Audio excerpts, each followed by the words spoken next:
Hello' everyone, আজি বনাবলৈ লৈছোঁ পানী টেঙা খাৱলি আৰু অলপমান সৰহকৈ শুকান জলকীয়া আৰু এটা নেমু ৰসখিনি ধুনীয়াকৈ উলিয়াই লৈছোঁ।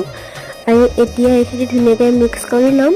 আৰু শুকান জলকীয়া দিয়া অৰ্থটো হৈছে যে অলপমান দিনলৈকে সংৰক্ষণ কৰি থ'লে যাতে পানী টেঙা খাৱলিখিনি বেয়া হৈ নাযায়। আৰু এতিয়া ধুনীয়াকৈ মিক্স কৰি লৈ পেলাই মই মিক্সি বাতিত খুন্দি ল'ম। তেতিয়া অলপমান বেছি গুড়ি হ'লে খাবলৈও ভাল লাগিব।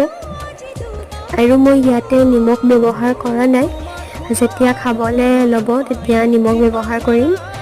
আৰু এয়া 3টা হ'ল লাডু। আৰু এইখিনি মই ধুনীয়াকৈ এতিয়া কলপাত এখনত থৈ লৈ পেলাই নুৰিয়াই থ'ম, বান্ধি পেলাই যাতে বেয়া হৈ নাযায়। আৰু কলপাতত থ'লে ভাল হয় বেলেগ বাচনত থোৱাতকৈ। আৰু আপোনালোকেও বনাই চাব, একেবাৰে সহজ। আৰু আজিলৈ আছিলে ইমানেই, বাই।